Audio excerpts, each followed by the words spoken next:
kita bahas, yaitu yang pertama, definisi perbandingan pendidikan. Yaitu istilah perbandingan pendidikan itu mencakup dua kata kunci, yaitu perbandingan dan juga pendidikan. Perbandingan berarti kegiatan membandingkan dua hal atau lebih untuk menemukan persamaan, perbedaan, kelebihan, kekurangan, serta mencari faktor-faktor penyebabnya. Sedangkan pendidikan mencakup seluruh proses, lembaga, kebijakan, kurikulum, peserta didik, serta manajemen sekolah. Jadi perbandingan pendidikan berarti kegiatan membandingkan berbagai komponen pendidikan dari berbagai negara atau daerah untuk memperoleh pemahaman yang lebih mendalam.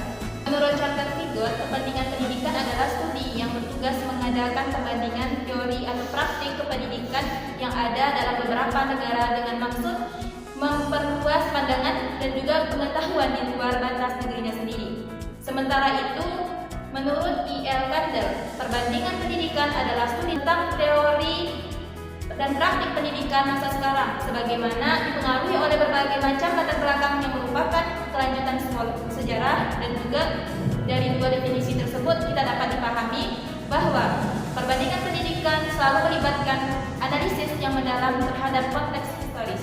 Yang kedua, kita masuk pada tujuan studi perbandingan pendidikan, yang dimana yang pertama yaitu mengetahui persamaan dan perbedaan, kelebihan dan kekurangan, serta mengambil unsur positif yang sesuai dengan kondisi. Dan yang kedua, tumbuhnya saling pengertian, penghargaan, dan juga peningkatan kerjasama antar negara di bidang pendidikan. Adapun perbandingan pendidikan Islam yaitu melibatkan antara analisis persamaan, perbedaan, kelebihan, dan kekurangannya dari berbagai sistem pemikiran ataupun institusi pendidikan Islam. Gunanya untuk meningkatkan kualitas pengajaran. Nah, ada beberapa contohnya penerapannya. Yang pertama itu adalah perbandingan sistem pendidikannya. Yang pertama itu dari tradisional dengan modern. Nah, contoh ini membandingkan dengan pendekatan pesantren dengan madrasah, itu dengan menggabungkan kurikulum ilmu agama yang mendalam seperti kitab kuning dari pesantren dan juga dengan metode pengajaran berbasis teknologi dan sains dari sekolah modern. Gunanya adalah untuk menghasilkan lulusan yang berakhlak sekaligus berwawasan global. Yang kedua adalah perbandingan pemikiran tokoh-tokoh pendidikan Islam seperti Kiai Haji Ahmad Dahlan dan Kiai Haji Hasyim Asy'ari, di mana penerapannya itu adalah dengan keseimbangannya antara pembaharuan kurikulum dengan penguatan karakter yang ditetapkan dalam lembaga pendidikan Islam modern untuk mengambil kelebihan dari kedua pemikiran tersebut. Dan yang ketiga yaitu adalah perbandingan metode pengajaran, di mana itu dengan membandingkan metode ceramah tradisional dengan metode pengajaran aktif seperti diskusi ataupun eksperimen. Contoh penerapannya seperti guru menerapkan metode campuran di kelas seperti menggunakan diskusi kelompok untuk memperdalam pemahaman fikih mereka seperti fikih kontemporer daripada hanya dengan ceramah satu arah saja ataupun guru yang menjelaskan, sehingga siswa itu lebih kritis dan lebih aktif dalam pembelajaran. Bercerita tentang sejarah munculnya ilmu perbandingan pendidikan ini, di mana awal munculnya ilmu perbandingan pendidikan itu berawal pada abad ke-18, di mana bermula kebutuhan manusia dalam memahami dan membandingkan sistem pendidikan itu sendiri. Nah, pada saat itu dikemukakan oleh Rousseau, di mana dirinya mendoktrin bahwa pentingnya pendidikan terhadap negara, dan dia memberikan landasan filosofis terhadap pendidikan itu. Kemudian dalam hal ini tentu membutuhkan yang namanya pemahaman tentang sistem pendidikan itu di berbagai negara. Kemudian muncullah tokoh kritis yang dicetuskan sebagai bapak perbandingan yang bernama Marc Antonio Juliet de Paris. Tokoh seperti Marc Antonio Juliet de Paris ini mencoba menyusun metode ilmiah untuk membandingkan sistem pendidikan di berbagai negara. Selanjutnya, adapun periode berkembang perbandingan pendidikan ini ada 4 periode. Nah, pada periode pertama yang dikenal sebagai observasi umum. Awal munculnya dari abad ke-18 sampai awal abad ke-19. Pengamatan sistem informal pendidikan itu yang menjadi ciri khasnya dalam pengamatan perbandingan ini, sehingga Marc Antonio Juliet de Paris dia melihat laporan dari Marco Polo dan tesis ini. Sebenarnya yang menemukan itu awalnya adalah Marco Polo dan Alexis, tapi yang menetapkan sebagai bapak perbandingan pendidikan itu adalah Marc Antonio Juliet. Pada periode ini masih bersifat umum, belum secara sistematis. Periode yang kedua yaitu yang disebut sebagai observasi sistematis. Itu adalah di pertengahan sampai akhir abad ke-19. Pada periode ini ada 3 tahapan.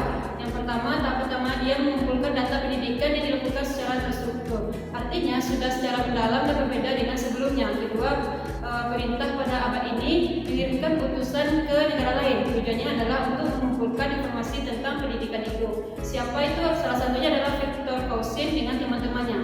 Selanjutnya pada periode ketiga, pada awal abad ke-20, pada masa ini karena dia sudah ada hubungan penting dengan masyarakat, maka fokusnya pada konteks sosial dan budaya.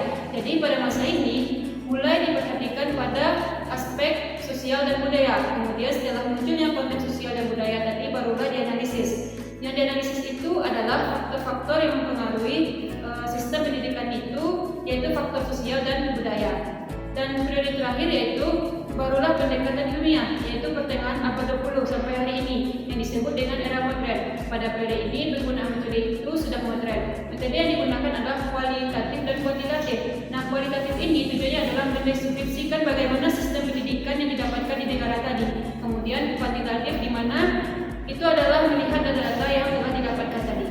Ilmu itu sangat penting dalam pendidikan modern saat ini karena tidak hanya fokus pada kecerdasan akademik, tapi juga pada pembentukan karakter dan kecerdasan emosional mereka seperti spiritual mereka.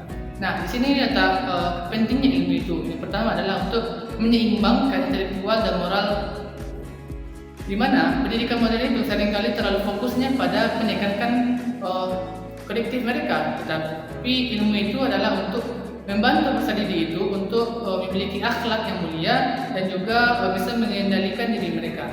Yang kedua yaitu membentuk ketahanan mental, seperti dengan nilai sabar dan nilai tawakal, membuat siswa itu tidak mudah stres ataupun putus asa dalam menghadapi tekanan dalam belajar.